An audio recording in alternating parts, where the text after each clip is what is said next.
राधे राधे दोस्तों। आज मैं आपके लिए एक ऐसी कहानी लेकर आया हूँ जो जीवन के गहरे सत्य को उजागर करती है। ये कहानी एक ठग की है जो अपनी चालाकी से सबको मूर्ख बनाता था, लेकिन एक सच्चे प्रेम ने उसके जीवन को पूरी तरह बदल दिया। ये कहानी आपको सोचने पर मजबूर कर देगी कि सच्चा प्रेम और विश्वास कितना शक्तिशाली होता है। आइए कहानी शुरू करते हैं। बहुत प्राचीन काल की बात है। हरिहरपुर नाम का एक गांव था। वह गांव सरल हृदय के लोगों से भरा हुआ था। वहां के निवासी अत्यंत सीधे और निष्कपट थे। उस समय के लोग आज के युग की तुलना में कहीं अधिक श्रद्धालु और सच्चे होते थे। इसी हरिहरपुर गांव में श्री जगदम्बा लाल नाम का एक कुशल ठग रहता था। वह इतना चतुर था कि पलक झपकते ही किसी के जूते चप्पल तक गायब कर देता था। अपने गांव में वह किसी राजा महाराजा से कम नहीं रहता था। गांव के लोग उसे भला मानुष समझते थे, क्योंकि जगदम्बा ठगी से कमाए धन का कुछ हिस्सा गरीबों में बांट देता था। इस कारण किसी को उसकी असलियत का आभास नहीं हो पाता था। सच्चाई बिल्कुल भिन्न थी। जगदम्बा अपने घर में अकेला रहता था। उसके माता पिता कुछ समय पूर्व ही स्वर्ग सिधार गए थे। भाई बहन तो थे ही नहीं। घर में उसका एक छित्र राज था, और रहे भी क्यों नहीं जब कोई टोकने वाला ही नहीं था। कोई नहीं था जो उसे सही गलत का भेद समझाता। जगदम्बा कभी अपने गांव में किसी को ठगता नहीं था। वह 20 कोस दूर जाकर अपनी चालाकी दिखाता, और जब किसी को ठग लेता तो सीधे घर नहीं आता, बल्कि नगर की ओर चल देता। वहां वह शराब और वेश्याओं की संगत में ठगे हुए धन को उड़ा देता। उस समय गांवों में शराब नहीं मिलती थी। गांव के लोग तो उसका नाम तक नहीं जानते थे, परंतु नगरों में शराब की दुकानें खूब चलती थी। पास में ही वेश्याओं के कोठे भी होते थे, जो धनवानों की जेबें और उनका घमंड दोनों हल्का कर देते थे। जगदम्बा को इन सब स्थानों का पता था, इसीलिए ठगी के बाद वह नगर की उन बदनाम बस्तियों में चला जाता, और जब तक धन समाप्त नहीं हो जाता वहीं पड़े रहता। वह कई दिनों तक लगातार उन वेश्याओं के साथ रहता, और जब धन खत्म हो जाता तो कई बार मार भी खाता। एक बार तो हद हो गई। कोठे वाली ने जगदम्बा से पैसे लेकर साफ इनकार कर दिया कि तुमने मुझे कोई पैसा नहीं दिया। उसने कहा कि अगर किसी के साथ संबंध बनाना है तो पहले पैसा जमा करो, यह हमारे कोठे का नियम है। जगदम्बा बहुत बड़ा चालाक ठग था, परंतु कोठे वाली ने उसी का दांव उस पर आजमा दिया। जगदम्बा अत्यंत क्रोधित हुआ और शोरगुल मचाने लगा। कोठे वाली ने अपने पाले हुए गुंडों से उसकी धुनाई करवा दी और धक्के मारकर बाहर निकलवा दिया। जगदम्बा का लूटा धन लुटेरों ने ही लूट लिया। कहा भी जाता है कि लूटे धन से कभी किसी का राजमहल नहीं बना। यदि लूट कर ही अमीर बनना होता तो सभी अमीर अपना व्यापार छोड़कर लूटने लग जाते, परंतु सबको पता है कि लूट से नहीं बल्कि पसीने की कमाई से मनुष्य फलता फूलता और स्वस्थ रहता है। मेहनत करने वाले पर ईश्वर की कृपा सदा बनी रहती है। मेहनत करने वाला अपनी झोपड़ी में बादशाह की तरह सोता है, क्योंकि उसे गहरी नींद आती है, जबकि लुटेरा लाखों जमा करके भी कभी चैन की नींद नहीं सो पाता। वह महल में रहकर भिखारी की नींद सोता है, उसे नींद ही नहीं आती। हमेशा लूट जाने का भय या फिर पकड़े जाने का डर उसे मारता रहता है। जगदम्बा हमेशा बेचैन रहता था। उसकी आयु 40 पार कर चुकी थी। अभी तक उसका विवाह नहीं हुआ था। कारण यह था कि उसका कोई नहीं था जो उसका विवाह कराता। बिना मध्यस्थ के गांवों में विवाह संभव नहीं था। शहर की बात अलग है। वहां विवाह करना चाहने वाला कभी अविवाहित नहीं मरता। यह अलग बात है कि पत्नी ज्यादा दिन घर में नहीं टिकती। अक्सर अकेले किए गए विवाह में रिश्ता पति पत्नी का नहीं बल्कि पैसे और पत्नी का होता है। पैसा खत्म तो पत्नी गायब। जबकि गांव में अमीर हो या गरीब, एक बार विवाह हो गया तो मरने के बाद ही रिश्ता टूटता है। ऐसे रिश्ते अकेले नहीं बनाए जाते, बल्कि कई लोगों के सहयोग से बनते हैं। सैकड़ों गवाह होते हैं, इसलिए वे रिश्ते चट्टान की तरह मजबूत होते हैं। जगदम्बा चाहता था कि घर में कोई पत्नी होती तो कितना सुखद होता, परंतु उसे पत्नी मिले कहां से। अकेले किससे बात करे कि मुझे विवाह करना है। कोई दूसरा क्यों परवाह करे कि कौन क्या कर रहा है। इस तरह जगदम्बा का जीवन चल रहा था, और वह मन में एक पत्नी की लालसा पाले हुए था। एक दूर के गांव में एक किसान रहता था। वह बहुत शंकालु स्वभाव का था। वह अपनी पत्नी पर बेवजह शक करता था।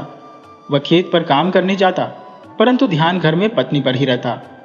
यहाँ तक कि बीच में काम छोड़कर घर भी आ जाता और दूर से देख लेता कि पत्नी किसी अजनबी से बात तो नहीं कर रही। अगर पत्नी घर से बाहर अकेली काम करती दिखती तो लौट जाता, और नहीं दिखती तो दबे पांव घर में आकर देखता कि पत्नी क्या कर रही है। अक्सर पत्नी घर में अकेली ही मिलती। वह भली स्त्री थी। किसान का शक बेवजह था, परंतु शंका की बीमारी जिसे लग जाए उसका कोई इलाज नहीं।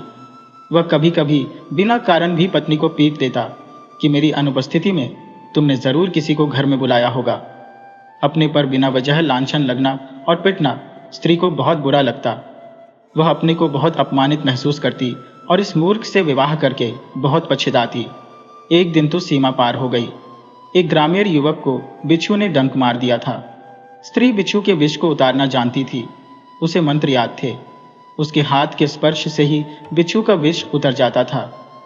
वह युवक भागता हुआ आया कि भाभी, मुझे बिच्छू ने काट लिया है, विष उतार दो। स्त्री उस युवक के पैर को सहलाने लगी और मंत्र पढ़कर विष उतार रही थी। उसी समय किसान घर में आ गया, यह देखने के लिए कि पत्नी कहीं कोई गड़बड़ तो नहीं कर रही। आज 6 महीने की मेहनत रंग लाई थी। स्त्री को एक युवक के साथ देख लिया था। वह युवक के बेहद करीब बैठी थी और उसका पैर भी सहला रही थी। किसान को पत्नी की बदचलनी का और क्या सबूत चाहिए था। वह बिना घर में आए खेत पर लौट गया।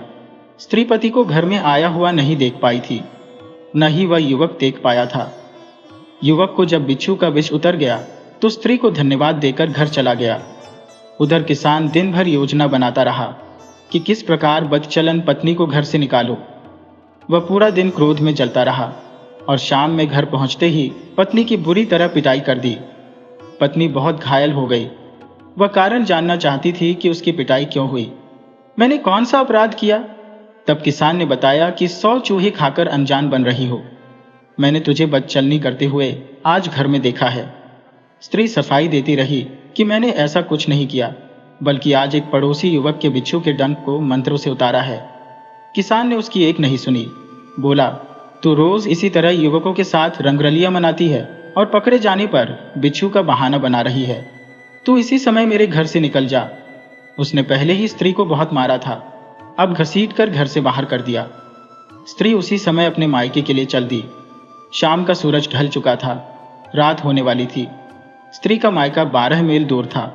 रास्ते में जंगल पड़ता था, परंतु असहाय स्त्री क्या करती, अपने भाग्य को कोसती हुई घर से निकल गई। उधर एक गांव से ठगी करके जगदम्बा लौट रहा था। सोचा आज इसी गांव में किसी के घर रुक जाता हो। तभी उसे ख्याल आया कि मैंने तो इस गांव में पहले ठगी की हुई है। एक साहूकार को ठगा था। अगर ठहर गया और पहचान लिया गया तो लोग मेरी ऐसी खातिरदारी करेंगे कि फिर भूले से नहीं भूलूंगा। वह सबसे बचता हुआ अपने को छुपाते हुए गांव से बाहर निकल गया और ईश्वर का नाम लेकर जंगल में प्रवेश कर गया। उसे पहले से पता था कि इस 3 कोस के जंगल में हिंसक जीव नहीं रहते और मनुष्य सजग होकर चले तो छोटे जीव जंतु उसका कुछ नहीं बिगाड़ सकते। हाँ, भूत प्रेत के विषय में सुना था कि जंगल में 1-2 भूत रहते हैं, परंतु मैं भी ठग हूं, उन्हें भी ठग लूंगा। वह अपने मन को तसल्ली देता हुआ आगे बढ़ चला। कुछ दूर जंगल में जाने के बाद रात हो गई। सर्दी का मौसम था तो जंगली जीव भी कहीं नहीं दिखाई दे रहे थे। अपने अपने बिल या सुरक्षित स्थान पर दुबके हुए थे। जगदम्बा बहुत तेजी से जंगल में बढ़ रहा था ताकि चलने से शरीर की गर्मी बनी रहे, वरना मनुष्य सर्दी की रात में अकड़ जाएगा। कुछ दूर चलने पर उसे आभास हुआ कि आगे कोई स्त्री जा रही है। उसे लगा कि कोई भूतनी होगी। ये सोचकर वह डर गया कि हे ईश्वर, पहले तो सिर्फ सुना था, आज तो देख भी लिया कि सामने से भूतनी जा रही है। स्त्री चली जा रही थी और सिसक भी रही थी। उस पर इतनी मार पड़ी थी कि किसी तरह बर्दाश्त कर पा रही थी। सर्दी के कारण उसके घाव और तकलीफ दे रहे थे। जगदम्बा को लग रहा था कि आगे जा रही स्त्री चुड़ैल है। लोग कहते हैं कि चुड़ैलें कभी हंसती हैं, कभी रोती हैं, कभी सिसकती हैं। ये हंस तो नहीं रही, रो भी नहीं रही, परंतु सिसक रही है। जगदम्बा डर के मारे पीछे पीछे चला जा रहा था। तभी स्त्री ने अपने आगे कोई जंगली जानवर देखा तो पलट कर पीछे भागी। पीछे एक आदमी को देखकर वह घबरा गई। इधर जगदम्बा को समझ आ गया कि यह कोई स्त्री है। यह चुड़ैल नहीं है। चुड़ैल किसी जानवर से डरती नहीं, बल्कि उसे देखकर जानवरों में भगदड़ मच जाती है। और चुड़ैल किसी इंसान को देखकर ठिठकती नहीं, उसमें भय होता ही नहीं। अवश्य ही कोई स्त्री है। जगदम्बा ने हिम्मत करके घबराई हुई स्त्री से पूछ लिया, देवी, आप कौन है और इतनी रात में जंगल में कहाँ जा रही है? पहले तो स्त्री भी डर गई थी कि यह कोई भूत है, परंतु जब जगदम्बा ने खुद ही पूछ लिया तो उस स्त्री को विश्वास हो गया कि यह कोई भूत नहीं बल्कि कोई मनुष्य है। उसे लगा कि शायद मेरे पति को अपनी करनी पर पछतावा होगा, इसीलिए मुझे मनाने को इस आदमी को भेजा है। परंतु मैं अब मानने वाली नहीं। उस कसाई के पास तो अब हरगिज नहीं जाऊंगी। मुझे ऐसे पति की जरूरत ही नहीं जो सिर्फ शक करना जानता है, मारना पीटना जानता है। प्यार करना तो उसे आता ही नहीं। मैं प्यार करने वाले किसी आदमी के साथ आधी रोटी खाकर खुशी खुशी रह लूंगी, परंतु अब उस दुष्ट के पास नहीं लौटूंगी।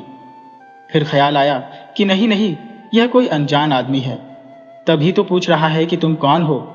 जगदम्बा बोला, देवी, आप क्या सोच रही है? आपने मेरे प्रश्नों का उत्तर नहीं दिया। शायद रूठ कर घर से निकली है, परंतु आपको रात में घर से नहीं निकलना चाहिए था।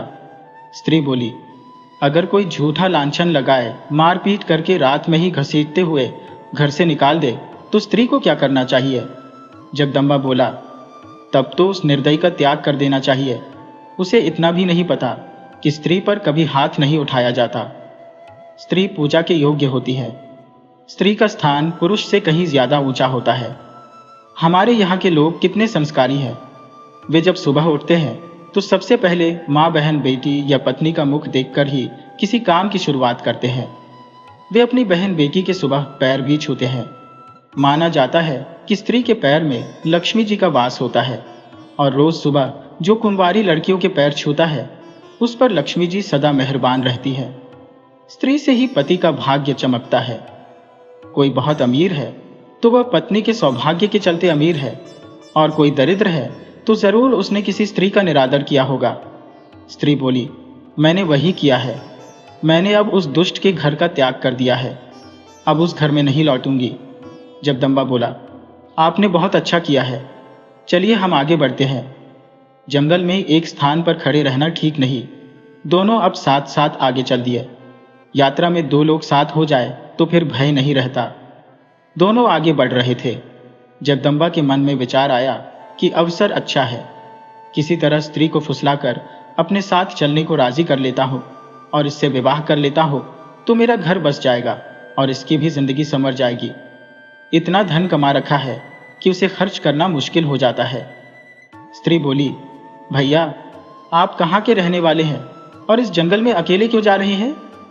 जगदम्बा बोला, पहले तो मैं आपका भाई नहीं हूँ। भाई बहन का रिश्ता बड़ा पवित्र होता है, इसलिए रात चलते ना तो किसी को बहन बनाया जा सकता है ना भाई। मैं हरिहरपुर का रहने वाला हूँ, राज दरबार में काम करता हूँ। घर लौट रहा था, रास्ते में रात हो गई।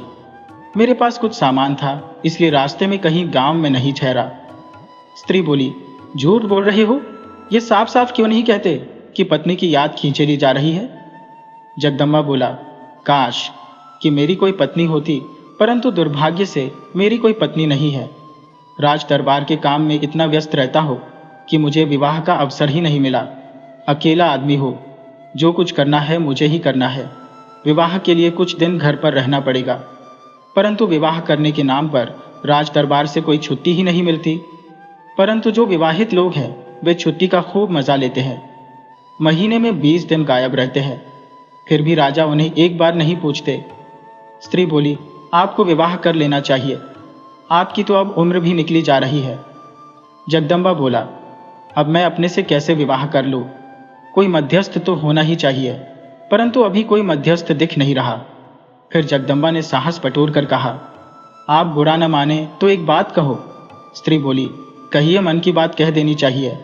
जगदम्बा बोला, आप अब अपने पति के पास वापस जाना नहीं चाहती और उस जालिम के पास जाना भी नहीं चाहिए, तो क्यों ना आप मेरे साथ मेरे घर चलें और हम विवाह कर लें। स्त्री बोली, नहीं, मैं भला ऐसे कैसे कर सकती हूँ? मेरे माँ बाप की नाक कट जाएगी, मेरी सहेलियाँ क्या कहेंगी? जगदम्बा बोला, और जब माँ बाप सहेलियाँ आपका सोजा हुआ मुख देखेंगी, पीठ पर डंडे के घाव के निशान देखेंगी, तब क्या कहेंगी? वे आपके पति पर नहीं, आप पर शक करेंगी कि तुमने जरूर कुछ गलत किया होगा, तभी तुम्हारे पति ने इतनी बेरहमी से मारा है। देवी जी, यह दुनिया क्या कहती है, इस पर ध्यान दिया गया तो मनुष्य की जिंदगी नरक बन जाएगी। अगर आपको मुझ पर जरा भी विश्वास है तो मेरे साथ चलो और हम विवाह कर लेते हैं। फिर मैं वादा करता हूं, पलंग से नीचे कदम नहीं रखने दूंगा। स्त्री मन में सोच रही थी कि भला मनुष्य है, अगर बुरा होता तो जंगल में अकेली पाकर भेड़िए की तरह टूट पड़ता और ज्यादती करके भाग गया होता, परंतु इसने ऐसा कुछ नहीं किया। भले लोग इसी तरह के होते हैं, और यह बिल्कुल ठीक कह रहा है कि घर गई तो माँ बाप और सहेलियां मुझे ही दोषी ठहराएगी, और पिता क्या करेंगे? फिर कल ही उस कसाई के पास मुझे छोड़ जाएगी, और वह दुष्ट मुझे पशुओं से भी बदतर मारता है। ये बात सोचकर ही उसके रोंगटे खड़े हो गए। स्त्री ने जगदम्बा से कहा कि मैं कुछ शर्तों पर आपसे विवाह कर सकती हूँ कि मुझे कभी मारेंगे नहीं, नशा नहीं करेंगे, पराई स्त्री से संबंध नहीं रखेंगे, ईमानदारी से कमाएंगे और मुझे भरपूर प्यार करेंगे। जगदम्बा बोला, बस इतनी सी शर्त, मैं आपको कभी तुम नहीं बोलूंगा। आपने अभी प्यार देखा कहाँ है? प्यार क्या होता है आप समझ लेंगी। जगदम्बा की बात सुनकर स्त्री मन ही मन बहुत खुश हुई। वह जगदम्बा के साथ अपने भविष्य को देखने लगी। स्त्री बोली, ठीक है, तो मैं आपके साथ चलने को तैयार हूं। वह स्त्री जगदम्बा के साथ उसके घर आ गई। जगदम्बा ने उससे विवाह कर लिया और उसे बहुत प्यार दिया। सचमुच उसे पलंग से नीचे नहीं उतरने देता था। उसके पास पहले से बहुत धन था, तो स्त्री को आभूषणों से लाद दिया था, बहुत से वस्त्र खरीद दिए थे। स्त्री अपने को धन्य समझ रही थी, उसे दुनिया का सारा सुख मिल गया था। इस तरह कई महीने गुजर गए। स्त्री के प्यार में इतना डूबा कि भूल गया कि पत्नी से क्या झूठ बोला था, और उस झूठ को पत्नी पकड़ न ले। तभी एक दिन पत्नी बोली, आपको घर रहते बहुत दिन बीत गए, आप अब तक काम पर वापस नहीं गए। राज दरबार के कर्मचारी है, अगर नहीं गए तो राजा नाराज हो जाएगा और हो सकता है आपको सजा दे दे, इसलिए अब अपना होश संभालिए और काम पर लौट जाइए। जगदम्बा बोला, हाँ, इस बात का तो मुझे ख्याल ही नहीं रहा, परंतु आपको घर में अकेली छोड़कर कैसे जा सकता हो? स्त्री बोली, आप मेरी तरफ से निश्चिंत रहिए, मैं अकेले भी कुछ दिन रह लूंगी। आप अब मेरे रहने का प्रबंध राज दरबार में ही करें। वैसे मैंने सुना है राजा अपने पास उसी नौकर को काम पर रखते हैं जो विवाहित होते हैं। जगदम्बा बोला, भाग्यवान, आप ऐसा विचार भूल कर भी मन में मत लाना।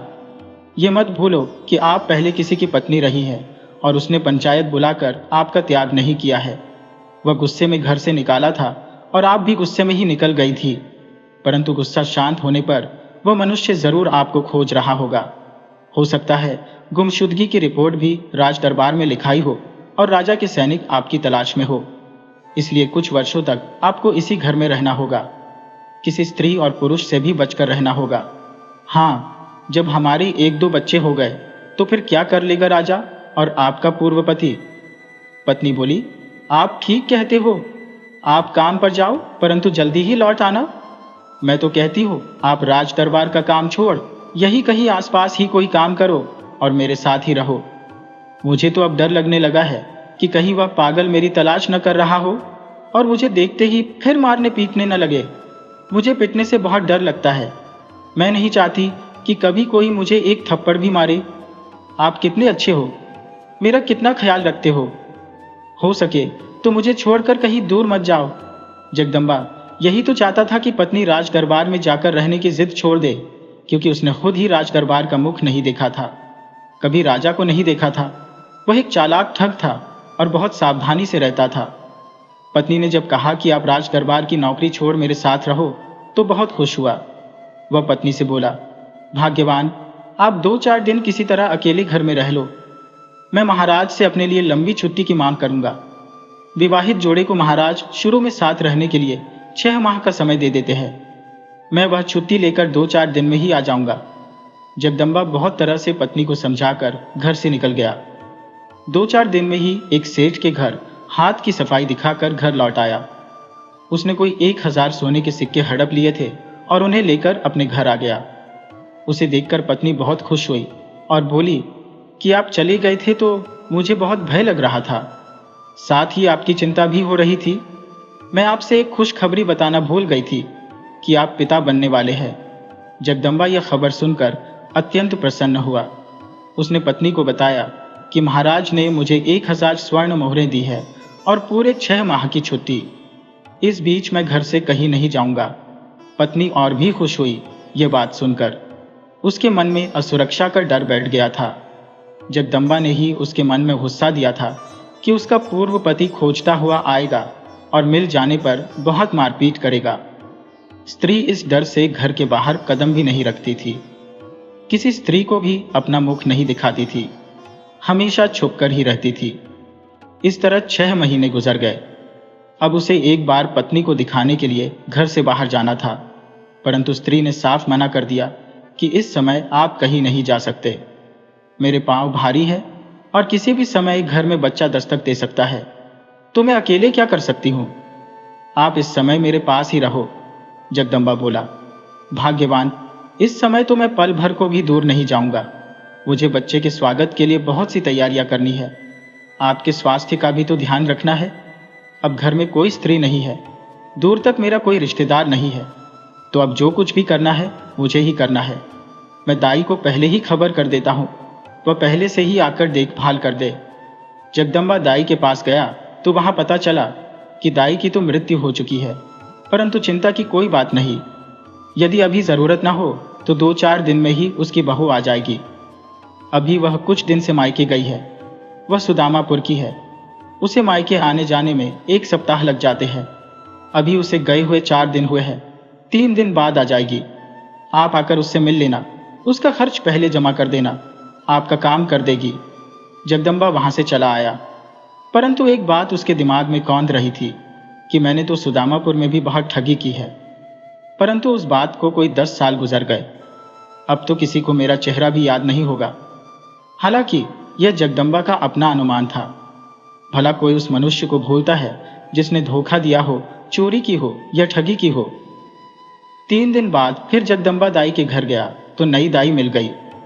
जगदम्बा ने उसे बताए अनुसार पैसा दिया और बताया कि आप मेरी स्त्री की 1 माह तक देखभाल कर दीजिए।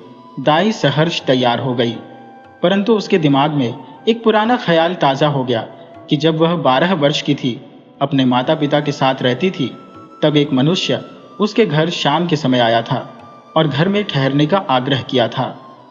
माता पिता ने उस अतिथि को अपने घर ठहरा दिया था। मैंने जब उसे खाना खिलाया था तब वह मुझे अकेली पाकर बोला था कि मैं राज दरबार में नौकरी करता हूँ, तुम मेरे साथ चलो तो तुम्हें रानी की तरह रखूंगा। मैं उसकी बात सुनकर शर्मा गई थी और अपने कमरे में अंदर से दरवाज़ा बंद करके सो गई थी। सुबह में जागी तो वह मनुष्य घर में नहीं था, वह चला गया था। परंतु मेरे माता पिता काफ़ी खुश थे। मैं उनकी खुशी को अपने से जोड़कर देख रही थी कि लगता है उसने मेरे माता पिता से विवाह की बात चलाई है और ये तैयार हो गए हैं। परंतु मैं ये बात उनसे पूछती कैसे? भला कोई लड़की अपने माता पिता से विवाह के बारे में पूछती है? मैं यह सोचकर चुप थी कि खुशी की बात कहीं छुपती है, अवश्य ही कुछ देर में सबके सामने आ जाएगी। हुआ यही कि खुशी की बात सामने आ गई, परंतु वह मेरे विवाह को लेकर खुशी नहीं थी। वह खुशी थी एक सोने की मूर्ति को लेकर। मेरे पिता ने वह मूर्ति 100 मोहरें देकर खरीदी थी। मेरे पिता ने वे मोहरें मेरे विवाह के लिए इकट्ठा कर रखी थी, परंतु अब वे सोने की मूर्ति इस उम्मीद से खरीद ली थी कि वह मूर्ति हजारों स्वर्ण मुद्राओं में बिक जाएगी और वे बेटी का विवाह बड़ी धूमधाम से करेंगे। परंतु उनका यह भ्रम 1 घंटे बाद ही टूट गया था कि मूर्ति माँ के हाथ से छूटकर जमीन पर गिर गई थी और टूटकर बिखर गई थी। वह कच्ची मिट्टी की मूर्ति थी। उस पर सुनहरे रंग का रंग चढ़ाया गया था। माता पिता को ठगी का एहसास हो गया था। जो मनुष्य किसी का नमक खाता है वह उस घर में कोई भी गलत काम नहीं करता। नमक के साथ धोखा करने वाला इसी जन्म में नरक भोगता है। दाई ने समझ लिया था कि यह वही मनुष्य है जिसने पहले मुझे बहलाने फुसलाने का प्रयास किया। मैंने जब कोई प्रतिक्रिया नहीं दी थी तो मेरे माँ बाप को ठग लिया था। अब वह जगदम्बा की पत्नी को देखना चाहती थी। वह अच्छी तरह समझ रही थी कि कोई भी अपनी बेटी ठग से नहीं ब्याहेगा, बल्कि स्त्री भी ठग कर ही लाया होगा। दाई जगदम्बा के घर आई और उसकी पत्नी की सेवा में लग गई। उसे प्रसव होने में कोई 20 दिन की देरी थी, परंतु जब दाई ने 1 माह के खर्चे लिए थे तो पहले ही सेवा में लग गई। 4-5 दिन बीतने पर दाई ने स्त्री से पूछ ही लिया कि बहन, तुम किस गांव की हो, तुम्हारा मायका कहाँ है। स्त्री यह बात सुनकर सहम गई। वह अपने बारे में कुछ भी किसी से नहीं बताना चाहती थी। इस बारे में तो उसने अपने पति को भी नहीं बताया था कि किस गांव की है, और उसने भी कभी कुछ उल्टा सीधा पूछकर मेरा दिल नहीं दुखाया था। परंतु यह दाई क्यों पूछ रही है। स्त्री बोली, यह सब जानकर क्या करोगी। मैं यहाँ किसी आसपास की गांव की नहीं हूँ, मैं दूसरे राज्य की हूँ, तुम नहीं जान पाओगी। दाई ने फिर पूछ लिया, बहन, आपके पति कोई बड़े मनुष्य लगते हैं, वे क्या करते हैं। स्त्री ने बताया कि मेरे पति राजमहल में मुलाजिम है, कोई अच्छी नौकरी करते हैं। दाई बोली, हाँ बहन, तभी तो तुम इतने ठाठ से रहती हो, वरना किसके नसीब में इतने सुख होते हैं। दाई ने जान लिया कि स्त्री अपनी सच्चाई छुपा रही है। इसकी बोली बता रही है कि यह 10 कोस के अंदर की किसी गांव की है, वरना बोली बदलने लगती है, परंतु इसकी बोली में कोई अंतर नहीं है। फिर दाई ने स्त्री से कोई प्रश्न नहीं किया, सिर्फ अपनी बातें बताती रही। इसलिए बताती रही कि स्त्रियां किसी की प्रशंसा बर्दाश्त नहीं करती, वे अपनी प्रशंसा करने लगती हैं। परंतु स्त्री ने कोई प्रतिक्रिया नहीं दी, अपने बारे में कुछ भी नहीं बोली। दाई को समझ में आ गया था कि यह भगाई गई स्त्री है, इसका हर विषय रहस्य से भरा है। दाई चुप रही। स्त्री के प्रसव का दिन आ गया, परंतु उसे प्रसव हो ही नहीं रहा था। दाई बहुत मुश्किल में पड़ गई कि अब मैं क्या करूं। इस तरह छोड़ दिया तो स्त्री मर जाएगी, इसे बहुत कष्ट हो रहा है, परंतु बच्चा जन्म नहीं ले रहा। बहुत सोचने के बाद उसके दिमाग में आया कि स्त्री को कुछ ऐसी बात बोली जाए कि उसके अंग शिथिल पड़ जाए, और जब शिथिल पड़ जाएंगे तो बच्चा जन्म ले लेगा। तब दाई स्त्री से बोली कि जिसका पति ठग हो, पत्नी भगाकर लाई गई हो, उसके बच्चे जल्दी जन्म नहीं लेना चाहते कि मैं दुनिया को कैसे अपना मुख दिखाऊं। स्त्री को पति के विषय में नहीं पता था, परंतु खुद तो जानती थी कि उसकी सामान्य शादी नहीं हुई है, उसका असली पति तो और है। शायद यह बात दाई सब कुछ जानती है, और जब मेरे बारे में जानती है तो पति के बारे में भी सत्य ही बोल रही है। यह सोचते ही उसके सारे अंग शिथिल पड़ गए और बच्चे ने जन्म ले लिया। बच्चे के जन्म के बाद दाई बोली, मुझे माफ करना बहन, मैंने तुम्हारे बारे में जो भी बोला था वह तुम्हारा दिल दुखाने के लिए नहीं बोला था, बल्कि वह बच्चे के सकुशल जन्म के लिए टोटका मात्र था। तुम उसे अपने दिल पर मत लेना। अब दाई कुछ भी कहे, स्त्री तो एक सच्चाई जानती थी, परंतु पति के विषय में पता नहीं था। वह दाई से ही पति के विषय में जानना चाहती थी। वह दाई से धीरे धीरे प्रेम बढ़ाने लगी और उसे 1 माह और अपनी सेवा के लिए तैयार कर ली। स्त्री जब बिल्कुल स्वस्थ हो गई थी, परंतु दाई अब भी स्त्री की सेवा दे रही थी।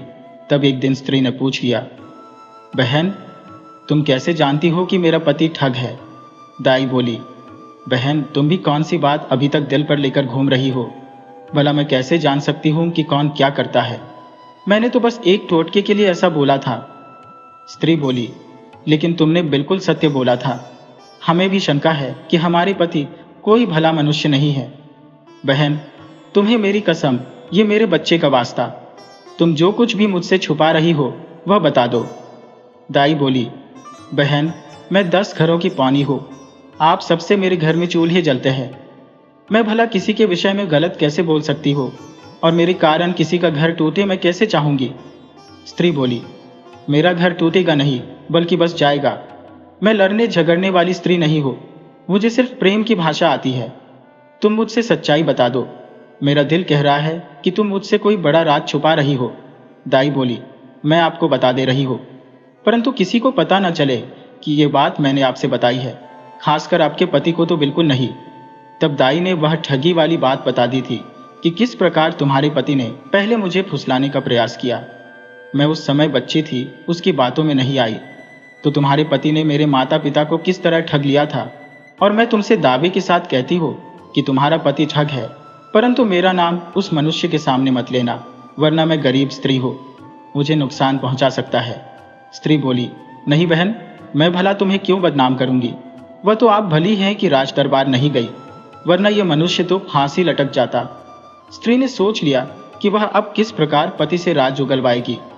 अभी वह घर से बाहर गया हुआ था। जब शाम के समय घर वापस आया तो स्त्री घबराई हुई थी। वह बोली, आप घर पर नहीं थे तो राज दरबार से 2 सैनिक आए थे। वे आपको पागलों की तरह खोज रहे थे। आपके खिलाफ किसी ने ठगी की शिकायत की है। जगदम्बा बोला, अरे बाप रे, राजा के सैनिक यहाँ तक आ गए। मेरा तो कभी राज दरबार और सैनिकों से पाला ही नहीं पड़ा है। सुना है राजा बड़ा क्रूर है, मुजरिम को फांसी लटका देता है। स्त्री बोली, अरे आप क्यों डर रही हैं? आप तो राजा के बेहद करीबी है, भला राजा आपको क्यों फांसी चढ़ाएगा? जगदम्बा को लगा कि अनजाने में न जाने क्या क्या उगल गया, कहीं पत्नी को मेरे पर शंका न हो जाए। बोला, भाग्यवान तुम ठीक कहती हो, परंतु। स्त्री बोली, अगर मगर कुछ नहीं, सच बताओ तुम क्या करते हो? ये ठगी का धंधा कब से करते हो? जगदम्बा बोला, भाग्यवान तुम मुझ पर विश्वास करो, मैं कोई पेशेवर ठग नहीं हूं। 1-2 बार गलती हो गई है। स्त्री बोली, तुमने अपने जाल में मुझे फंसाया, इस बात की मुझे कोई शिकायत नहीं है, परंतु मैंने विवाह से पहले शर्त रखी थी कि ईमानदारी से कमाकर लाओगे, परंतु तुमने वह शर्त नहीं मानी, मेरा दिल तोड़कर रख दिया है। मैं अब एक पल भी तुम्हारे साथ नहीं रह सकती। उस मनुष्य के साथ क्या रहना जिसका कोई भविष्य ही नहीं। ठग, चोर, उचक्के की जिंदगी मच्छर के समान होती है। कब कानून का हाथ उस तक पहुंच जाए किसी को नहीं पता। ईश्वर ने मेरी किस्मत कुत्ते की पूंछ से लिख दी थी। जो भी मिला मुझे सिर्फ दर्द ही दिया। जगदम्बा बोला, भाग्यवान तुम यह कैसे कह सकती हो कि मैंने तुम्हारा दिल तोड़ दिया, तुम्हें दर्द दिया? मैंने तुम्हें फूल से भी ज्यादा संभाल कर रखा है। मैंने जितना प्यार दिया है शायद ही कोई अपनी पत्नी को देता होगा। स्त्री गुस्से में थी, बोली, भाड़ में जाए वह दिखावे का प्यार। तुमने कभी सोचा है कि तुम पकड़े गए और फांसी लग गई तो मेरा क्या होगा? तुम्हारे बच्चे का क्या होगा?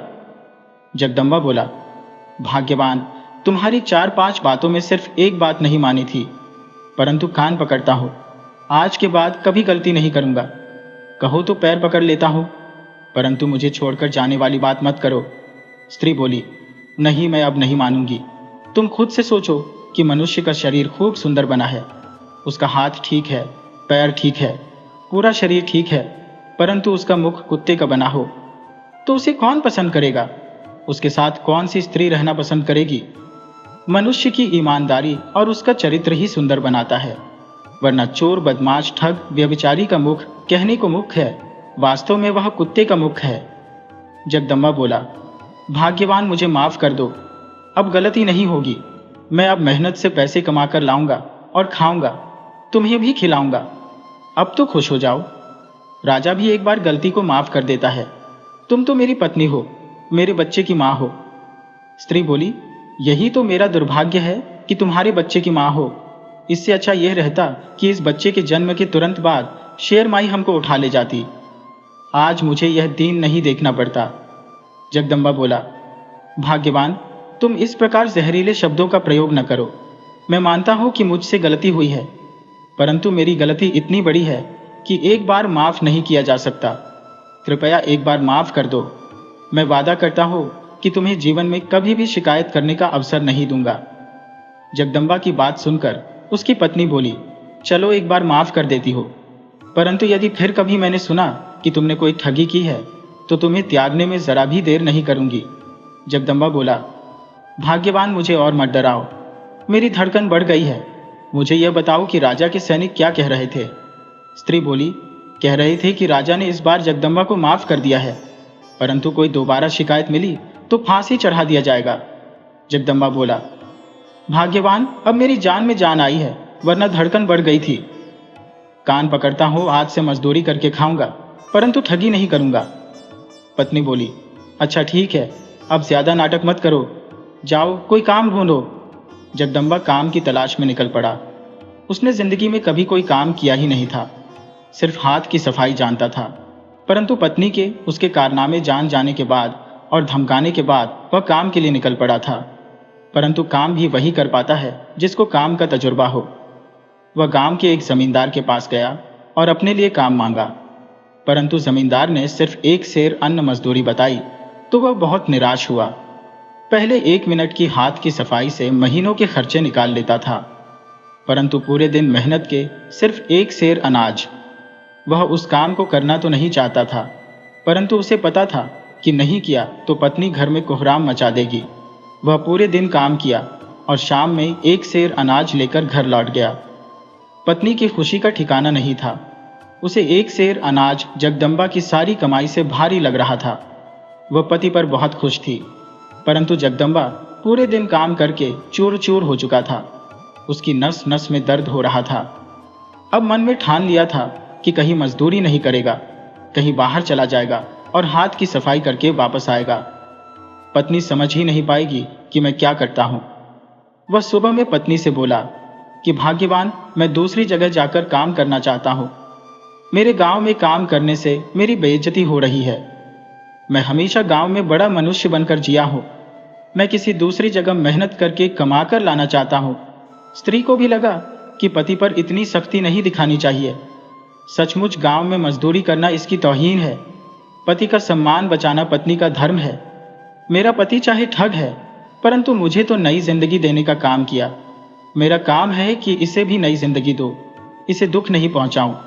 वह बोली, आप मुझे क्षमा कर दो, मैंने आपकी मर्यादा का ध्यान नहीं रखा।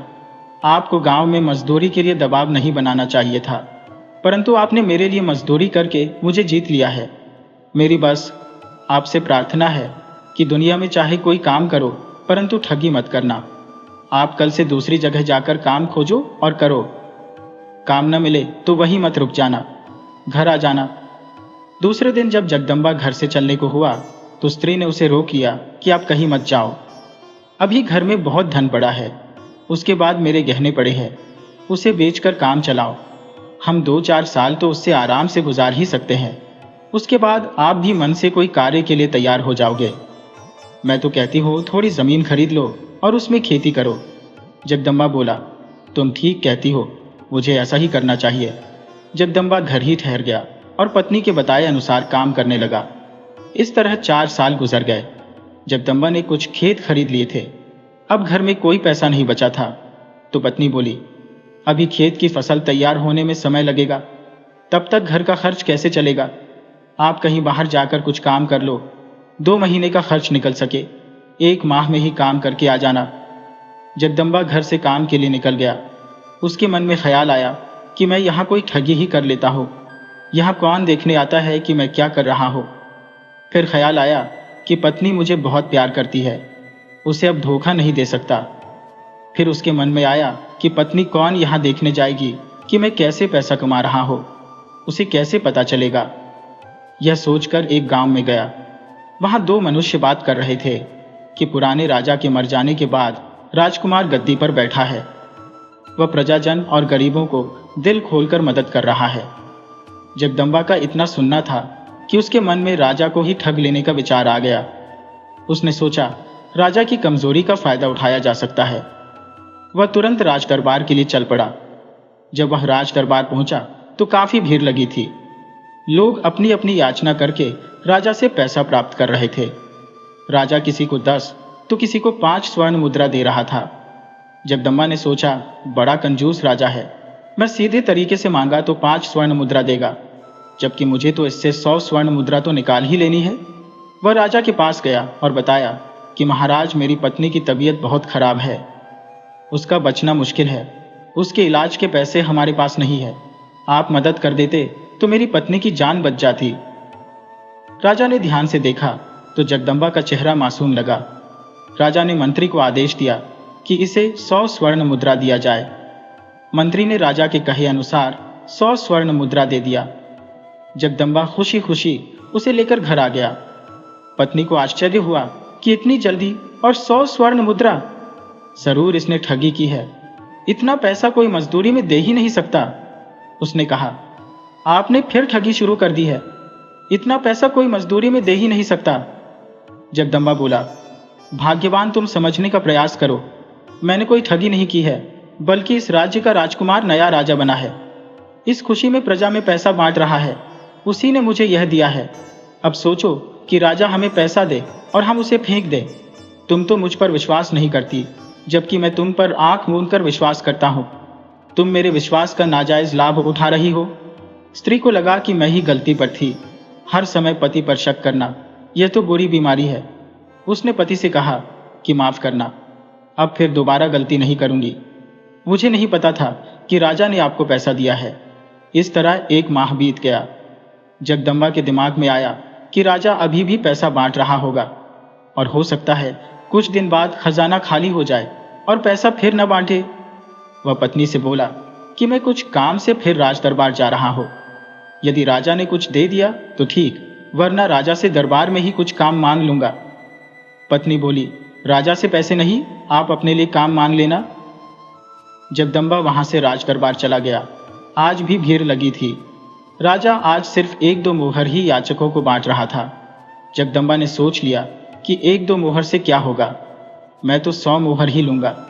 वह राजा के पैरों में गिरकर रोने लगा कि महाराज, पिछली बार आपने मेरी पत्नी के इलाज के पैसे दिए थे। मैंने उन पैसों से पत्नी का बहुत इलाज कराया, परंतु महाराज मेरी पत्नी नहीं बच सकी। उसे बचाने में मेरा घर बार बिक गया है। आप मेरी सहायता करें। राजा ने आज भी मंत्री को आदेश दिया कि इस दुखियारे को 100 स्वर्ण मुद्रा दे दो। मंत्री ने 100 स्वर्ण मुद्रा जगदम्बा को दे दिया। वह खुशी खुशी घर लौट आया, परंतु जगदम्बा उस समय नहीं देख पाया था कि राज दरबार में गांव का जमींदार भी गया हुआ है। जमींदार यह सब देख रहा था, जगदम्बा का झूठ भी सुन रहा था। जब जगदम्बा स्वर्ण मुद्रा लेकर बाहर निकल गया, तब जमींदार ने मंत्री को बता दिया कि मंत्री जी, यह मनुष्य जिसे आपने अभी अभी मोहरें दी, उसकी पत्नी जिंदा है। मंत्री बोला, तो क्या उसकी पत्नी बीमार भी नहीं थी? जमींदार बोला, नहीं, उसकी पत्नी कभी बीमार भी नहीं थी। वह राजा की आंख में धूल झोंक गया है। ये बात मंत्री ने राजा से बताई तो राजा बोला कि हम किसी की बात पर विश्वास नहीं कर सकते। हम घर चलकर उसकी पत्नी को देखना चाहते हैं। राजा मंत्री के साथ हरिहरपुर गांव आ गया, परंतु वहां उसे देखकर आश्चर्य हुआ कि जगदम्बा अपनी पत्नी के साथ घर में बैठा हुआ है। राजा यह देखकर आग बबूला हो गया तो जगदम्बा के तो पसीने छूट गए। राजा बोला, दुष्ट, तुमने राजा को धोखा दिया है। हम तुम्हें माफ नहीं कर सकते। मंत्री जी, इसे गिरफ्तार कर लो और 3 साल का कठोर कारावास दो। जगदम्बा पत्नी के सामने आंसू बहा रहा था। उसने उसकी बात नहीं मानी थी और उसे जेल हो गई। 3 साल बाद जब जगदम्बा घर आया तो माहौल बदल गया था। घर में ताला लगा था। एक मनुष्य ने बताया कि अब तुम्हारी पत्नी यहाँ नहीं रहती। वह बार बार पत्नी को याद करके रोए जा रहा था। तब उस मनुष्य ने बताया कि तुम्हारी पत्नी सिर्फ इस घर में नहीं रहती, वह अपने खेत में झोपड़ी बनाकर रहती है। वह तुम्हें छोड़कर नहीं गई है। वह कहकर गई है कि जब तक मेरे पति नहीं आ जाते मैं इस घर में कदम नहीं रखूंगी। जगदम्बा को और भी पछतावा हुआ कि मेरी गलती का दंड मेरी पत्नी भोग रही है। वह पत्नी के पास गया और उसे लेकर घर आ गया। पत्नी ने उससे वचन लिया कि अब तुम गांव से बाहर कभी नहीं जाओगे, क्योंकि कुत्ते की पूंछ कभी सीधी नहीं होती। चोर और ठग कभी साधु नहीं बन पाते। जगदम्बा पत्नी की शरण हो घर में रहने लगा। इस कहानी से हमें यह सीख मिलती है कि सच्चा प्रेम और विश्वास किसी भी कुटिल मनुष्य को बदल सकता है। बुराई का रास्ता अंधकार की ओर ले जाता है, परंतु प्रेम का मार्ग सदा प्रकाश से भरा होता है। जीवन में ईमानदारी से बड़ा कोई धन नहीं।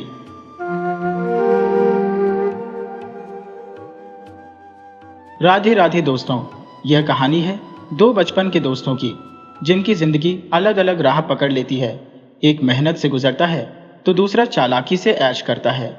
लेकिन ठगी का खेल कभी भी खत्म नहीं होता और इसमें कई उलझनें आती रहती है। आइए कहानी शुरू करते हैं। हमारे गांव का नाम था हरपुर। हरपुर गांव किसानों और मजदूरों का गांव था। वहां अमीर गरीब ऊंच नीच हर तरह के लोग रहते थे। हर विचार और हर स्वभाव के इंसान उस गांव में थे। उसी गांव में 2 घनिष्ठ मित्र रहते थे, रमेश और सुरेश। दोनों बचपन से साथ थे। उनके घर में सिर्फ वे दोनों ही बचे थे, क्योंकि माता पिता कुछ साल पहले स्वर्ग सिधार चुके थे। रमेश और सुरेश दोनों के पास खेती का सहारा था। वे मिलजुल कर खेतों में काम करते थे।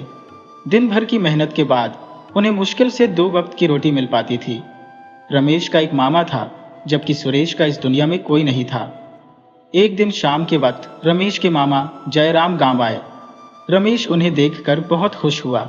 उसका जीवन खालीपन से भर गया था और मामा ही ऐसे थे जो समय समय पर आकर मिल जाते थे और एक दिन बाद चले जाते थे। जयराम सही इंसान नहीं थे। उनका काम झोल झमेला और ठगी का था, इसलिए उन्हें ज्यादा घूमना नहीं पड़ता था। रमेश ने मामा को भोजन कराया और हालचाल पूछा। जयराम बोले, बेटा रमेश, मेरा सब बढ़िया है, पर मैं देख रहा हूँ तुम्हारा हाल दिन ब दिन खराब होता जा रहा है। इस तरह कब तक चलेगा? तुम्हारी शादी की उम्र निकलती जा रही है। खेतों में मेहनत करके कोई अपनी बेटी तुम्हें नहीं देगा। मुश्किल से 2 वक्त की रोटी जुटाते हो तो भला कोई बेटी कैसे सौंपेगा? रमेश बोला, मामा जी मैं क्या करूं? मेरे तकदीर में जो लिखा है वही मिलेगा। जयराम बोले, बेटा यहाँ तकदीर से काम नहीं चलता। भ्रम छोड़ो कि तकदीर खुद बदल जाएगी। तकदीर को अपने दिमाग से बदलना पड़ता है। रमेश बोला, मामा जी खेती के अलावा मुझे कुछ नहीं आता। पिताजी भी खेती करके ही जीवन गुजार गए। आप ही बताओ मैं दूसरा काम कैसे करूं? जयराम बोले, बेटा यही तो समझा रहा हूं, इस खेती से कुछ नहीं होगा। मुझे देखो, मैं महीने में सिर्फ 1 दिन बाहर जाता हूं और अपनी बुद्धि से 1 दिन में पूरे महीने का राशन ले आता हूं। तुम मेरे साथ काम शुरू करो, कुछ दिनों में मैं तुम्हें इस धंधे का उस्ताद बना दूंगा। रमेश बोला, नहीं मामा जी, मुझसे आपका धंधा नहीं होगा। लोगों को चुना लगाना यह गलत काम है। जयराम बोले, बेटा यह गलत नहीं है, यह हाथ की कला है। अगर सबको यह कला आती तो सब ठगी करते। ये काम सबके बस का नहीं है। तुम देख लो अपना भला। एक बात और बता देता हूँ, अगर इसी तरह खेती करते कुछ साल और गुजारोगे तो इस जन्म में तुम्हारी शादी नहीं होगी। तुम खुद समझदार हो, इससे ज्यादा मैं नहीं कहूँगा। मैं सबको यह घोड़ सिखाने का अवसर नहीं देता। रमेश मन में सोचने लगा, मामा सही कह रही है। इसी तरह चलता रहा तो मैं इसी गांव में बूढ़ा होकर मर जाऊंगा। शादी करनी है सुंदर पत्नी, घर लानी है तो किसानी छोड़कर कुछ अलग करना पड़ेगा। वैसे भी मामा जब सिखा रहे हैं तो सीखने में क्या जाता है? रमेश बोला, मामा जी मैं आपके साथ चलने को तैयार हूं। हम दोनों कल से साथ चलेंगे। जयराम बोले, यही हुआ ना बात। देखना मैं तुम्हें कुछ दिनों में ठगी का उस्ताद बना दूंगा। अगले दिन मामा और भांजा हरपुर गांव से निकल पड़े। रास्ते में जयराम ने रमेश को समझाया, बेटा हम मालदार लोगों को ठगने निकले हैं, इसलिए सावधान रहना। हो सके तो चुप रहना। ठगों को सोच समझकर बोलना चाहिए ताकि सामने वाले पर गहरा असर पड़े। आगे चलकर जयराम ने देखा कि एक पेड़ के नीचे एक राहगीर बैठा है। वह देखने में सेठ जैसा लग रहा था। जयराम बोला, बेटा मेरा अनुभव कहता है यह शहर का कोई बड़ा सेठ है। गांव के इलाकों से पैसे वसूल कर लौट रहा है। अब ध्यान से देखो, मैं इसे 5 मिनट में ठग लूंगा। रमेश और जयराम उस सेठ के पास जाकर बैठ गए। थोड़ी देर बाद जयराम ने अपनी ठग बुद्धि चलाई और रमेश से बोला, बेटा चिंता मत कर, हम कल ही जमींदार का पैसा लौटा देंगे। अरे सेठ करोड़ीमल बहुत नेक दिल इंसान है। उनके यहाँ हम अपनी सुंदर बेटी का विवाह भी कर देंगे और उनका पैसा समय पर वापस भी कर देंगे। नगर का सेठ ये बातें ध्यान से सुन रहा था। उसके 3 बेटे थे। 2 की शादी हो चुकी थी, पर तीसरा बेटा थोड़ा मंद बुद्धि था, इसलिए उसकी शादी नहीं हो पाती थी। सेठ बोला, अरे भैया तुम्हारी अकल ठिकाने है। करोड़ीमल नगर का धूर्त सेठ है और तुम उसके बेटे से अपनी बेटी का विवाह करोगे। उसका बेटा पूरे नगर में सबसे बड़ा नशेड़ी है। जीते जी अपनी बेटी को नर्क क्यों भेजना चाहते हो? जयराम को तो मौका चाहिए था। वह बोला, अरे सेठ जी हम किसान हैं। हमारे गांव का जमींदार बहुत बड़ा है। हमने उससे 2000 चांदी के सिक्के उधार लिए थे। फसल खराब होने से कर्ज नहीं लौटा पा रहे हैं। बदले में जमींदार हमारी बेटी से विवाह करना चाहता है। वो 50 साल का अधेड़ है। उसका कोई परिवार नहीं है और 3 शादियां पहले ही कर चुका है। उसने 2 दिन का समय दिया है। तीसरे दिन वह बलात हमारी बेटी से विवाह कर लेगा। उस जमींदार से तो सेठ करोड़ीमल का बेटा अच्छा ही होगा। सेठ ने दिमाग दौड़ाया और बोला, अच्छा भाई एक बात कहो। जयराम बोला, अरे सेठ जी आप एक नहीं कई बात कही है, हम सुनने आए हैं। सेठ बोला, अगर तुम्हें अड़चन न हो तो तुम मुझसे 2000 चांदी के सिक्के अभी ले लो और कल जमींदार को लौटा दो। मेरा एक बेटा है, उसके साथ अपनी बेटी का विवाह कर दो। तुम्हें 2000 सिक्के कभी वापस नहीं करने पड़ेंगे। जयराम बोला, सेठ जी तो बिल्कुल किस बात की, आप तुरंत चांदी के सिक्के हमें दे दीजिए। हम आज ही आपके यहाँ अपनी बेटी को लेकर आ जाएंगे। सेठ ने जयराम को सिक्के दे दिए और बताया, नगर में किसी से भी पूछ लेना भलू सेठ का घर कहाँ है। शाम तक अपनी बेटी को लेकर आ जाना। जयराम बोला, जी सेठ जी आपका एहसान कभी नहीं भूलूंगा। जयराम और रमेश वहां से चल दिए। शाम को जयराम ने रमेश से कहा, बेटा देखा, मैंने एक सेठ को कैसे चुना लगाया, उसे पता भी नहीं चला और मैंने उसे बुरी तरह ठग लिया। इस प्रकार जयराम रोज रमेश को ठगी सिखाते रहे। कुछ दिन बाद रमेश भी ठगी का उस्ताद बन गया। एक दिन जयराम चल बसे, लेकिन अपनी ठग विद्या रमेश को सौंप गए। रमेश ठगी में जयराम से 2 कदम आगे निकल गया। इधर सुरेश दिन भर मेहनत करता और मुश्किल से 2 वक्त की रोटी जुटा पाता। उधर रमेश ऐश की जिंदगी जीता। एक दिन सुरेश मन में सोचने लगा, मैं पूरा दिन हाड़ घिसकर काम करता हूँ, फिर भी 2 वक्त की रोटी नहीं मिलती। वही रमेश महीने में एक बार घर से निकलता है, एक दिन में लौट आता है और पूरा महीना आराम से खाता है। मैं दिन रात मेहनत करता हूँ, फिर भी अगले दिन का भोजन नहीं जुटा पाता। सुरेश रमेश के पास गया और बोला, मित्र, अब मुझसे इतना कठिन काम नहीं होता, तुम मुझे भी अपने धंधे पर साथ ले चलो, हम भी तुम्हारी तरह सुखी रहना चाहते हैं। रमेश बोला, भाई सुरेश, पढ़ाई के समय तो तुम जान चुराते थे, अब बाहर का काम पड़ा तो फिर जान चुरा रहे हो। अरे पढ़े लिखे होते तो मैं तुम्हें राजा के दरबार में काम दिलवा देता, अनपढ़ हो तो कहीं भी जाओगे तो मजदूरी ही मिलेगी। अच्छा यही है कि गांव में रहकर काम करो। सुरेश बोला, ठीक कहते हो भैया, हम शहर के लायक नहीं हैं, मगर तुम चाहो तो हमारी गरीबी दूर कर सकते हो। तुम हमें 2 भैंस खरीद कर दे दो तो हमारा गुजारा हो जाएगा और हम जिंदगी भर तुम्हें दूध लाकर देते रहेंगे। रमेश बोला, मौका आएगा तो यह काम भी कर दूंगा, अभी फिलहाल पैसे खत्म हो गए हैं, काम पर जाना है। रमेश कोई साधारण आदमी नहीं था, वह शातिर ठग था। हाथ की सफाई इतनी तेज थी कि बड़े बड़े चतुर लोग भी दंग रह जाते, पर गांव के लोग नहीं जानते थे, क्योंकि वह गांव में कभी ठगी नहीं करता था। ठगों का नियम होता है, 3 गांव छोड़कर ही ठगी करते हैं, इसलिए आसपास के गांवों में लोग उसका सम्मान करते थे। दूसरे दिन रमेश बड़े शिकार की तलाश में निकला। दिन भर घूमा, मगर मनमाफिक मालदार शिकार नहीं मिला। वह छोटा शिकार करना नहीं चाहता था। बड़ा शिकार करते करते उसका मन छोटे शिकार से नहीं भरता था। धीरे धीरे आगे बढ़ता गया। एक गांव के पास शाम होने लगी। गांव से थोड़ी दूरी पर उसने देखा एक बुढ़िया आ रही है। उसके पास बड़ी गठरी है, जिसे वह उठाने में असमर्थ हो गई है और काफी थक चुकी है। रमेश सोचा, अच्छा मौका है, पर शाम हो रही है, इसके साथ ठगी करना अभी ठीक नहीं, इस गांव में ठहरना पड़ेगा। यहाँ मेरी कोई पहचान नहीं है, जानबूझकर अनजान गांव में आया हो। बुढ़िया की मदद कर दूंगा तो शायद रात ठहरने की जगह मिल जाए। वह बुढ़िया के पास गया और बोला, माई, लगता है ये गठरी अब तुमसे नहीं धोई जा रही, कहो तो घर तक पहुंचा दो। बुढ़िया बोली, बबुआ, अगर गठरी ले चलोगे तो मेरा बड़ा उपकार होगा, मेरा रुआ रुआ तुम्हें आशीर्वाद देगा। मैं 5 कोस से इस गठरी को सर पर लिया रही हो। गांव के पास आते आते मेरी ताकत जवाब दे गई, अब 1 कदम भी नहीं चला जा रहा।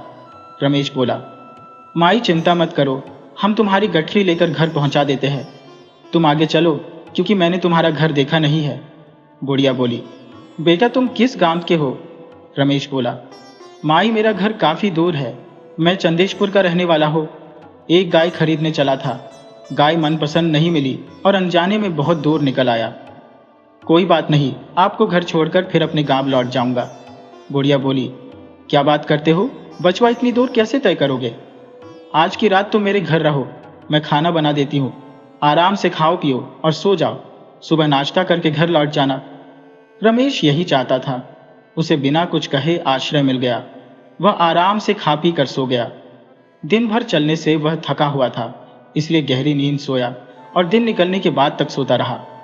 बुढ़िया ने उसे नहीं जगाया। वह सोचती रही, बेचारा राहगीर बहुत थका है, जगाना ठीक नहीं। जब रमेश की नींद खुली तो दिन निकल चुका था। बुढ़िया ने नाश्ता तैयार कर रखा था। वह हाथ मुंह धोकर नाश्ता किया, चलने लगा तो बुढ़िया ने रास्ते के लिए छोटे मटके में 1 पाव मक्खन दे दिया और बोली, बेटा दोपहर के भोजन की जगह इसे खा लेना। रमेश को दोपहर का भरपूर नाश्ता भी मिल गया। वह गांव से आगे चल पड़ा। रास्ते में ख्याल आया, मैं कोई साधु तो हूं नहीं, किसी न किसी को ठगना है, मगर अब भी ऐसा माहौल नहीं दिख रहा। अब इस मक्खन से ही किसी को चुना बनाता हूं। रमेश ने मटके में से थोड़ा मक्खन निकाल लिया। छोटे मटके को 3 हिस्सा मिट्टी से भर दिया और ऊपर मक्खन रख दिया। देखने से लगता था पूरा मटका मक्खन से भरा है। वह मटका लेकर आगे बढ़ा। थोड़ी दूर पर छोटा बाजार मिला, जहां एक साहूकार सोने चांदी के खिलौने बेच रहा था। सोने का घोड़ा देखकर रमेश का मन ललचा उठा। साहूकार मक्खन देखकर जीभ चटकाने लगा। वह बोला, क्या तुम्हारा मक्खन ताज़ा है? रमेश बोला, हाँ बिल्कुल ताज़ा है, सुबह का ही दही मथ कर निकाला गया है। साहूकार बोला, क्या तुम यह मक्खन बेचोगे? रमेश बोला, अवश्य बेचूंगा। यदि तुम सोने का घोड़ा मुझे दे दो तो मैं तुम्हें सारा मक्खन दे दूंगा। साहूकार बोला, सौदा पक्का, मक्खन दे दो, मैं घोड़ा देता हूँ। रमेश जल्दी से सोने का घोड़ा लेकर निकल गया। मन में सोचा, थोड़े मक्खन के बदले इतना बड़ा सोना, असली है या नकली, इसका परख तो किया नहीं। उसने एक पत्थर पर रगड़ कर देखा तो पूरा घोड़ा भरभरा कर फूट गया। वह कच्ची मिट्टी का था, ऊपर सिर्फ सोने का रंग चढ़ाया गया था, सोना नाम को भी नहीं था। रमेश समझ गया, मुझसे भी बड़ा ठग है, मगर वह भी क्या याद रखेगा जब मक्खन खाएगा। वह घर लौट आया, पर उस ठग के बारे में सोचता रहा। अवश्य ही वह हमसे ज्यादा ठगी का तरीका जानता है। मैं अभी नौजवान हूँ, वह बूढ़ा हो चला है, कभी मिला तो उससे दोस्ती कर लूंगा। दूसरे दिन वह उसी जगह गया जहाँ खिलौना बेचने वाला था, मगर वह नहीं मिला। वहाँ कई लोग लाठी डंडा लेकर उसे ढूंढ रहे थे। एक आदमी ने बताया, वह मुझे भी ठगा। मैंने उससे चमत्कारी मक्खन खरीदा और 10 सोने के सिक्के दिए। घर जाकर मक्खन रखने लगा तो सिर्फ थोड़ा मक्खन था, बाकी सब मिट्टी। लोगों ने रमेश से पूछा, क्या तुमने उस आदमी को देखा है या जानते हो वह कहाँ का है? रमेश बोला, भैया मत पूछो, मैं भी ठगा गया हूँ। वह मुझे भी 10 चांदी के सिक्के का चूना लगा गया। रमेश वहां से दूसरे गांव की ओर चल दिया। सोचने लगा, कमाल का आदमी है, मेरा दिया मक्खन भी 10 सोने के सिक्के में बेच दिया। मिल गया तो उसे गुरु बना लूंगा। मगर फिर सोचा, नहीं उस पर आंख मूंद कर विश्वास नहीं कर सकता। वह बड़ा ठग है, मुझे भी कहीं बेच सकता है। काफी दूर चलने के बाद उसने देखा एक आदमी चला जा रहा है। भेष से वह वैद्य लग रहा था। रमेश तेजी से बढ़कर उसके साथ हो लिया, गौर से देखा और बोला, वाह उस्ताद, तो आप हो। मैं तो समझा कोई वैद्य महाराज है। वह थोड़ा घबरा गया कि यह लड़का मुझे पहचान गया, कल ही तो इसका मक्खन लेकर नकली सोने का घोड़ा बेचा था। रमेश देखा बूढ़ा घबरा रहा है तो बोला, घबराओ नहीं उस्ताद, हमारी और आपकी बिरादरी एक है, हम साथ मिलकर राजा का राज भी हड़प सकते हैं। इस वक्त किसे लूटने का इरादा है? वह आदमी बोला, धंधा करके वापस आ रहा हूँ और घर जा रहा हूँ। रमेश बोला, क्या आप मुझे अपने घर ले चलेंगे? वह बोला, क्यों नहीं, चलो मेरे घर, मगर याद रखना किसी दिन मैं भी तुम्हारे घर चलूंगा। रमेश बोला, किसी दिन क्यों, कल ही चलते हैं। मेरा घर बहुत दूर थोड़े है, यही कोई 20 कोस दूर है। चांदवापुर का रहने वाला हूँ, मेरा नाम मालू राम है। रमेश ने झूठा नाम पता बता दिया। वह आदमी बोला, मेरा नाम जालू है, मैं सामने वाले गांव चलने का रहने वाला हूँ, अब हम मेरे घर ही चल रहे हैं। रमेश उसके घर पहुंच गया। घर बड़ा नहीं था, उसमें उसके अलावा कोई नहीं था, वह अकेला रहता था। रमेश ने उसकी निजी जिंदगी के बारे में कुछ नहीं पूछा। दोनों ने मिलकर खाना बनाया और खाया। फिर कल क्या करना है इस पर विचार किया। अब दोनों साथ मिल चुके थे और ठगी करने को तैयार थे। जालू बोला, कल हम काशीपुर जाकर एक साहूकार बनकर चलेंगे। वहाँ के जमींदार की मृत्यु हो चुकी है, वहाँ का रिवाज अलग है। लोग मरने पर जलाते या दफनाते नहीं, बल्कि कब्र में दफनाते हैं। हमें जमींदार के बेटे को ठगना है। कल जमींदार का अंतिम संस्कार और भोज होगा। हम भोज भी खाएंगे और मोटी रकम का चुना भी लगाएंगे। जमींदार साधारण अमीर नहीं था, 10-20 हजार स्वर्ण मुद्रा उसके लिए बड़ी बात नहीं थी। थोड़ी अक्ल से काम लेंगे, चलते समय हम तुम्हें उसकी कब्र दिखा देंगे।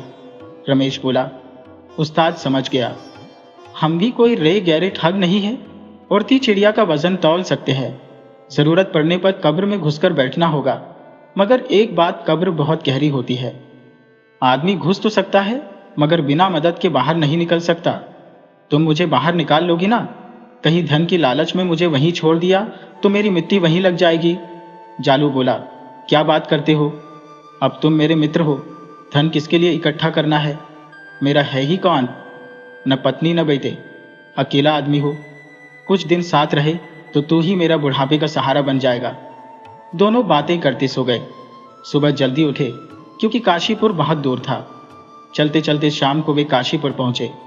जालू साहूकार का भेष बना लिया था, जबकि रमेश मुनीम बन गया। दोनों जमींदार के घर पहुंचे। जालू बोला, जमींदार साहब घर पर हैं? पास खड़ा आदमी बोला, भाई देखते नहीं, आज जमींदार साहब का अंतिम संस्कार है। वे भगवान के प्यारे हो गए। इतना सुनते ही जालू बेहोश हो गया। कई आदमी इकट्ठा हो गए। मुनीम बने रमेश से पूछने लगे, मुनीम जी, इस साहूकार को क्या हुआ? वह बेहोश क्यों हो गया? रमेश बोला, भाई जिसकी जिंदगी भर की कमाई लूट गई, वह बेहोश नहीं होगा तो क्या होगा? अरे गनीमत है कि अभी जिंदा है, इन्हें तो प्राण त्याग देने चाहिए। जमींदार का बेटा वहां आ गया। बोला, साहूकार की कमाई कहाँ लूट गई? किसने लूटा? रमेश बोला, छोटे जमींदार, हमारे साहूकार ने 10,000 स्वर्ण मुद्रा आपके पिताजी को दी थी। उन्हें शहर में कोठी खरीदनी थी। साहूकार उनके अच्छे मित्र थे। जमींदार साहब ने 10,000 स्वर्ण मुद्रा की मांग कर दी। साहूकार इनकार नहीं कर सके। बड़े दिल वाले आदमी हैं तो बिना कागज पत्र बनाए पैसे दे दिए। अब जमींदार साहब जैसे बड़े आदमी से किसकी मजाल कि कागज बनवाए। जमींदार का बेटा बोला, क्या पागलों जैसी बात करते हो?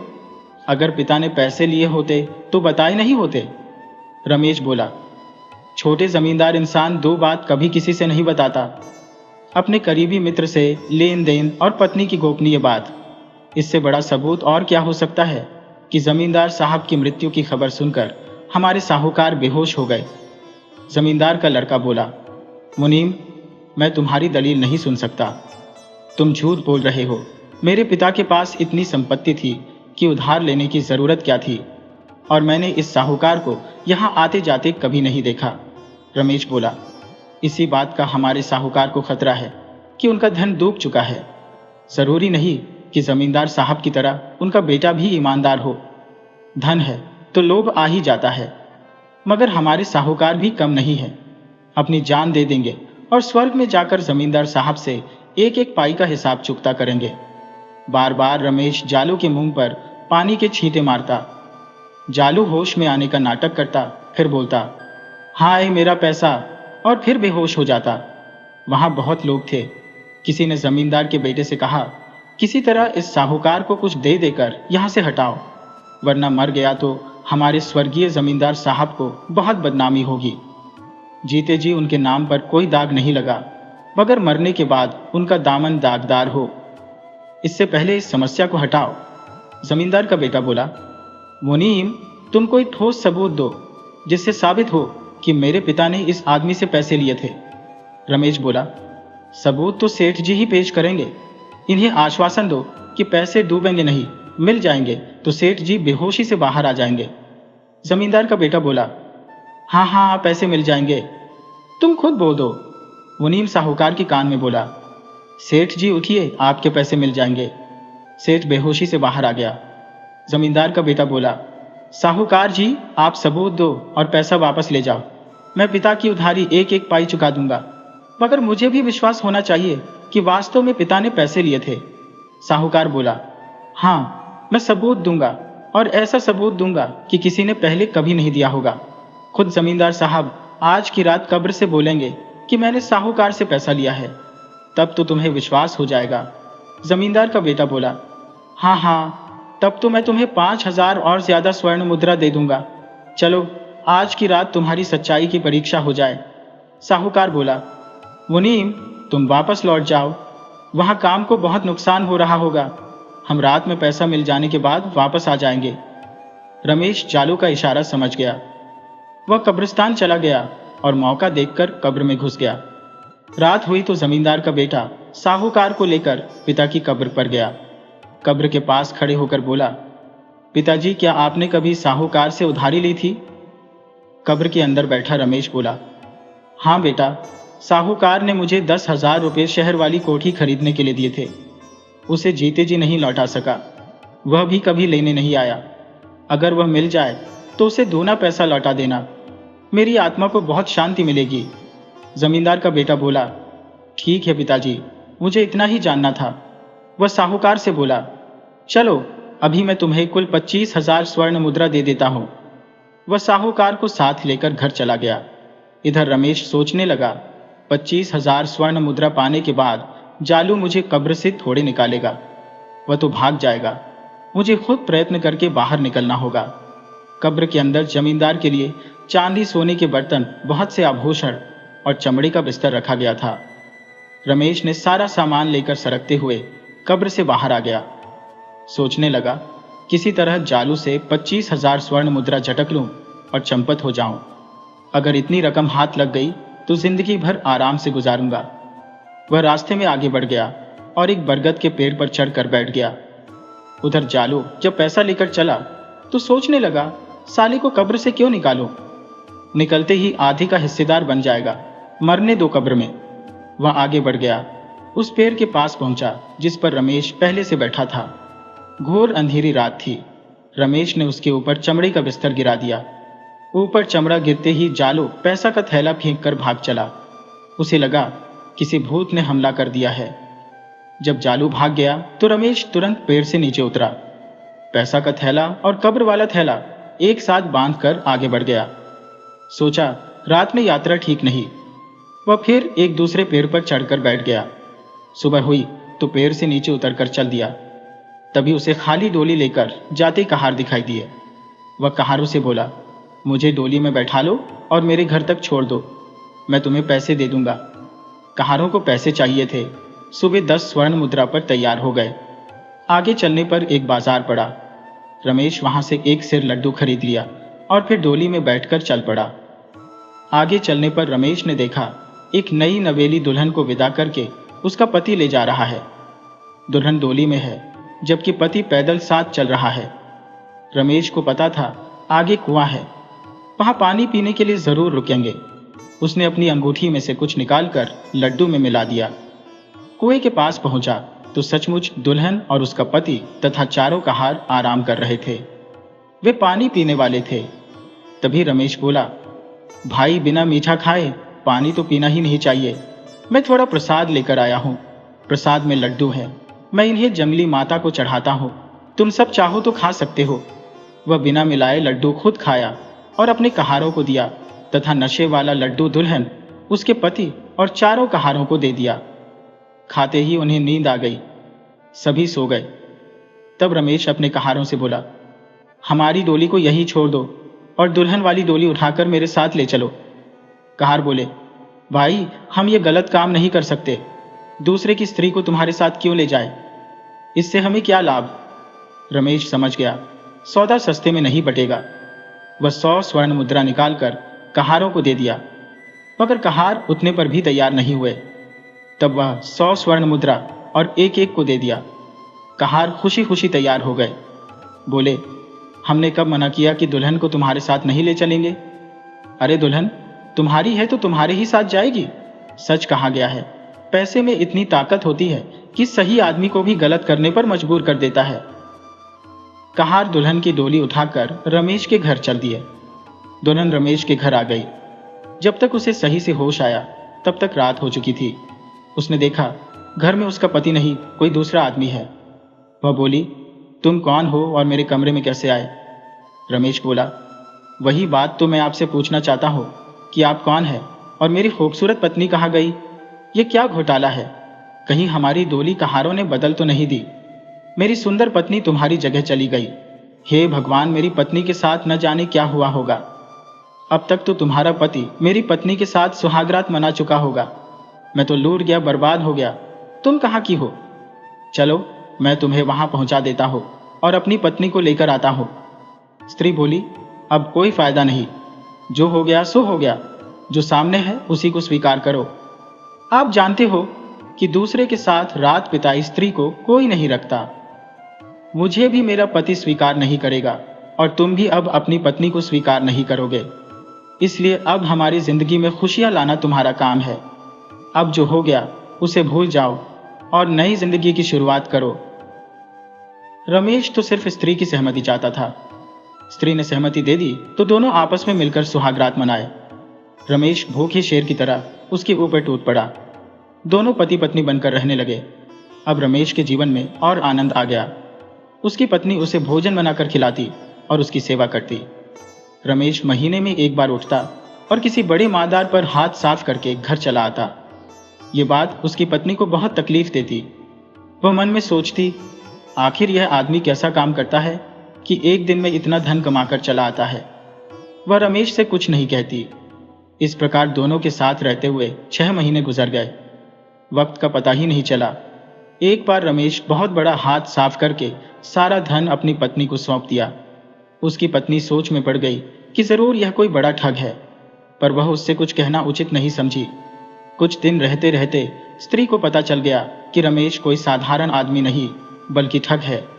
ठग भी इतना बड़ा कि पूरा गांव बेचना भी उसके लिए आसान है। स्त्री बहुत उदास हो गई। जब रात में रमेश घर आया तो पत्नी बोली, तुम कौन हो, क्या करते हो? मुझे सब पता चल गया है। तुम एक शातिर ठग हो। यह भी पता चल गया कि मेरे को अपने घर धोखे से लाना तुम्हारी ठगी का एक हिस्सा था। तुमने तो मेरी जिंदगी ही बर्बाद कर दी, मेरा घर उजाड़ दिया, मेरे भोले भाले पति को मुझसे दूर कर दिया। मैं अब कहीं की नहीं रही। मैं ठग के साथ रह नहीं सकती और मेरा पति अब मुझे रख नहीं सकता। अब मरने के अलावा मेरे पास कोई विकल्प नहीं है। मैं किसी कुएं या नदी में कूदकर जान दे दूंगी। रमेश बोला, मानता हूं मुझसे गलती हुई है, पर मैं अब तुम्हारे बगैर नहीं रह सकता। बोलो मुझे क्या चाहती हो, जो भी सजा देनी हो दे सकती हो। स्त्री बोली, अब जो हो गया वह नहीं बदल सकता, पर तुम्हें एक मौका देती हो कि आज के बाद कभी ठगी नहीं करोगे। अगर ठगी की तो मेरा मरा हुआ मुंह देखोगे। ठग बोला, मैं तुम्हारे लिए अब ठगी भी छोड़ दूंगा। वैसे भी मेरे पास धन की कोई कमी नहीं, मैं कोई रोजगार कर लूंगा। पत्नी के कहने पर रमेश ने ठगी छोड़ दी। स्त्री अगर पुरुष को बदलने का मन बना ले तो उसे बदल देती है। उस स्त्री ने भी रमेश की जिंदगी बदल दी। रमेश ने 4-5 भैंस खरीदकर सुरेश को अपने पास नौकर रख लिया। सुरेश को भी रोजगार मिल गया और रमेश की भी जिंदगी आराम से गुजरने लगी। कहानी से सीख मिलती है कि गलत रास्ता चाहे कितना भी आरामदायक लगे, अंत में सच्चाई और सही साथ ही जीवन को संवारता है। पत्नी के प्यार और समझ ने रमेश को नई राह दिखाई। दोस्तों, अगर कहानी अच्छी लगी हो तो केटीवी स्टोरी चैनल को सब्सक्राइब कर लीजिए, लाइक कर दीजिए, शेयर कर दीजिए और कमेंट में राधे राधे जरूर लिखिए। आपसे फिर मिलते हैं एक नई कहानी के साथ। तब तक के लिए आपको और आपके पूरे परिवार को राधे राधे।